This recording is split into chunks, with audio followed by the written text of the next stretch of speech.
Hey folks, it's Phoebe with Shrubsteppe Blooms and Ava in our little corner of the basement where I start all the seeds and things. Today I'm starting hot peppers and eggplants in particular because they take quite a while to get going. These I'll be putting directly in the soil. We have some more like specialty type, really super hot types that my husband enjoys that I'm going to be putting on a paper towel that's damp inside of a plastic bag. And then I'll be putting that on the heating mat with something like a tray over it to kind of trap the heat to help them germinate faster so that I can then pot up those germinated seeds. Because that worked pretty well last year when I was struggling to get some stuff to germinate, and I don't want to go through that struggle again this year. I'm also today taking all these willows out to the greenhouse tunnel, and I wanted to show you really quick. So these have been sitting in this medium since last week, so they've been in here for about a week, and some of these are already shooting off their side shoots, which is not ideal. It's too warm in here, so these are going to get moved out. And I'm also going to pot them up because check this out, there are 5 varieties here, and I've kind of been digging around and looking at them, and do you see that little white bit right there? Maybe if I pull out a little further. Here we go. That is a root forming, and so are those little bumps there. So they're rooting off the stem here. So I want to, oh, there's a good example right there. Within a week, they're already rooting. So I am going to put them into their own little pots out in the greenhouse and get them to grow on, because realistically, I'm not going to be able to transplant them out into the field for a while because I'll talk about weather also in a minute. It's been an interesting week and a half weather-wise for us, but we've got all these coming right along. Look how much of this one is jumping off.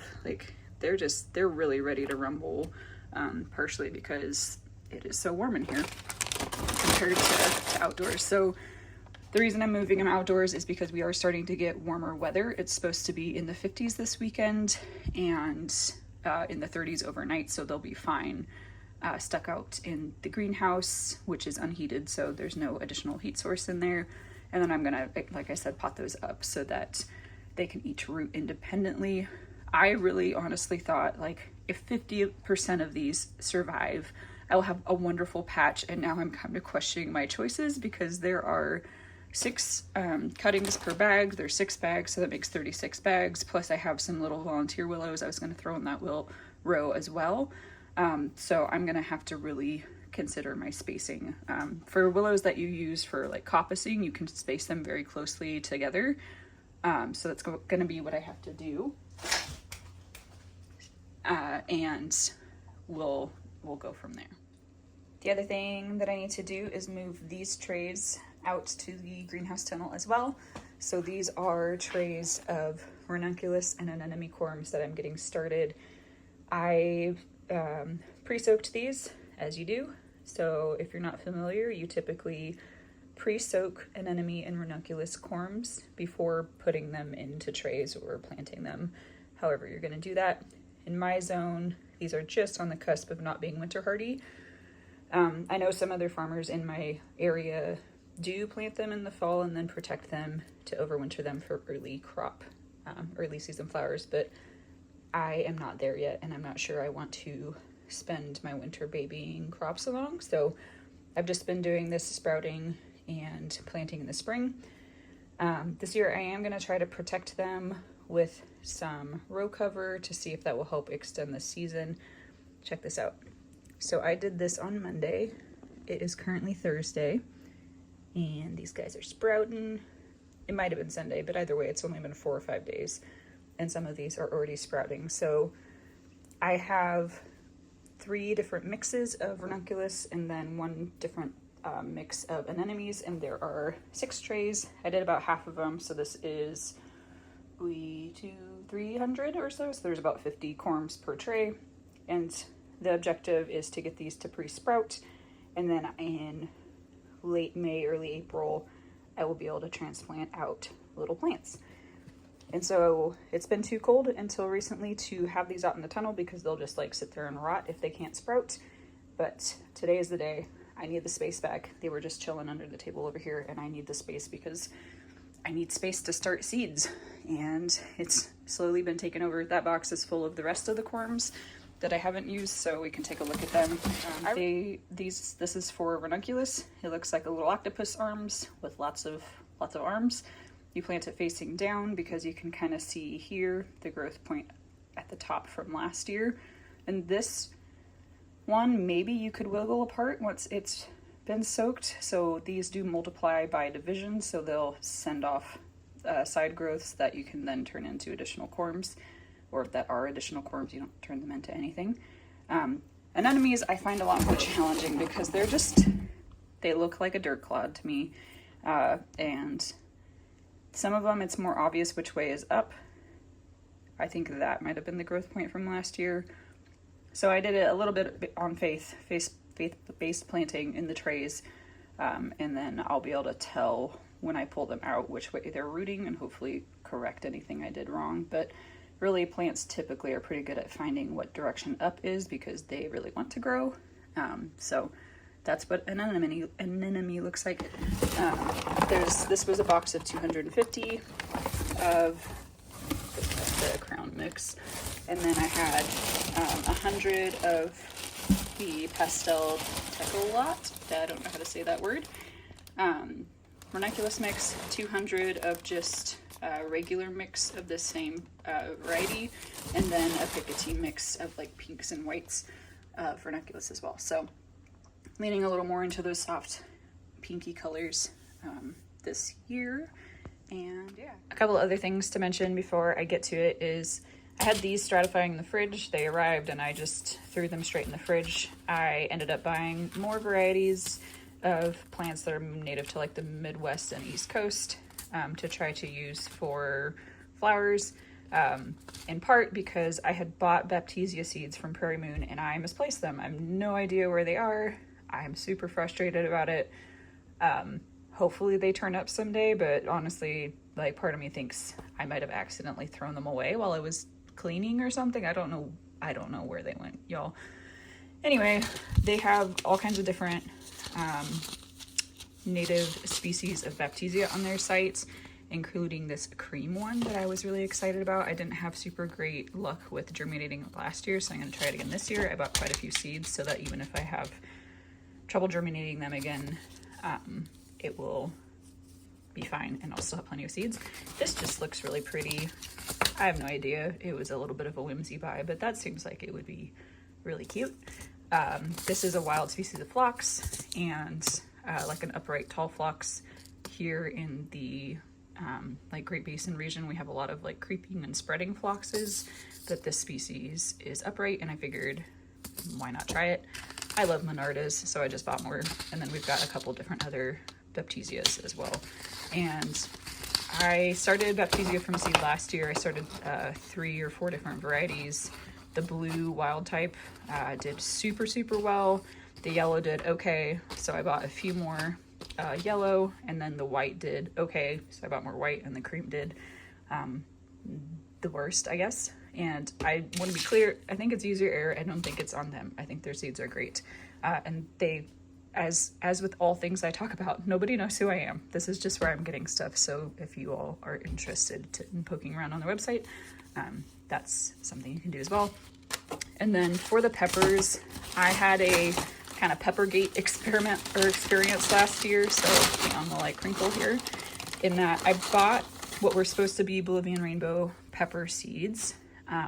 And what I got did not, like, the plants I ended up with didn't look at all like what the Bolivian rainbows were that I had grown the previous year. So thankfully I'd had a few seeds left of the version that I liked. And so I saved a lot of peppers off those plants, and I have a whole bag of them in here. So for this, I'm going to seed these pretty heavily. I'm going to try for like 30 or 40 plants of these because I want to use them for ornamental purposes. And so inside of these dried peppers, there are lots of seeds, and they look pretty good. I tried to pick the most ripe looking ones so that they'd be the most developed. So there's Bolivian rainbow, Thai chili. So this is a botanical interest tag stuck in there because that's the plants I saved these from. So these are a type of Thai chili that have fairly long pods that stand upright on the plant. So if you see videos from this past fall, you probably would have seen those. So I'm going to try to start quite a few of those. And then the other ornamental kind of one, or the one that I'm going to use for ornamental purposes, is called Black Olive. These did all right last year. Again, user error, and like they got kind of crowded. So the peppers that I did get were beautiful. And all of these I'm hoping to grow for use in either dried arrangements or just, you know, fresh bouquets in the fall when those colors are more desirable, like the oranges and yellows and like fall vibes colors, you know. So those are a couple other things that I'm trying to get done. So I mentioned our weather has been interesting, and it's really just spring weather. It's just kind of doing a whiplash thing, where last week it was approximately 6 degrees overnight, 6 to 10 degrees overnight for a few nights, and then we got snow over the weekend. Chickens were not into that. They're not into it being wet in general. And so we got a couple of snowstorms. It was snowing pretty hard yesterday, and then got warm and immediately started melting off, but you can see there's still quite a lot left. It's been fairly foggy a few mornings, which I really love. And then in like 2 days, it's supposed to be 50 or more degrees Fahrenheit and sunny. So it's all just going to be a big sloppy mess. But that is spring. It's just doing a little whiplash situation. Let's see if I can, yeah, I can do this hands-free. Why not? Maybe not. So everything's looking good right now, and I expect it to be a muddy mess in another couple of days here. But that's the good thing about having indoor work areas, is that you can get out of it. I still need to remove some of that stuff down there, but I haven't had the need to yet, so it's still there. But we've got, similarly, the Godisha is like busting up. The seeds for this species are incredibly small, so it's really easy to overseed them even if you're trying not to overseed them. I wasn't trying to be terribly careful because I have a ton of seeds, so it's gonna be loud for a second. Back here is Godisha and Clarkia. So I don't really know the genus classifications for these. They are different looking flowers, and I'm trying to grow a lot more Godisha this year because I want to try to see how that works out for arranging. There's some sort of weed that's been popping up in all of my trays because this is a tray of poppies. That is definitely not a poppy seedling. So there must have been something in the soil mix, but it is what it is. Otherwise, not a lot of movement, but I expect, oh yeah, look at this. There's grass coming up in this, and this is, oh wait, I don't know. This is Blazing Star, so it could look grass-like. I might have just pulled something I shouldn't have. Anyway, we'll find out, I guess. I do expect to start to see a lot more stuff coming up in these trays in the next couple weeks, especially if it stays warm. It gets incredibly warm in here if I don't vent it, which I have to do manually because it's just a little self-built structure. I do have a Bluetooth like thermometer device in here that's covered in mold. Cute, great, to see how it's doing. But yeah, otherwise there's not, you know, a whole lot going on in these trays, and that's to be expected. It's been cold, and there's a lot to do, and I don't want to go do that in the muck, do my tasks in the muck, but so I've been lollygagging just a little bit. But these are nice. These are great. I'm excited for these to come into being.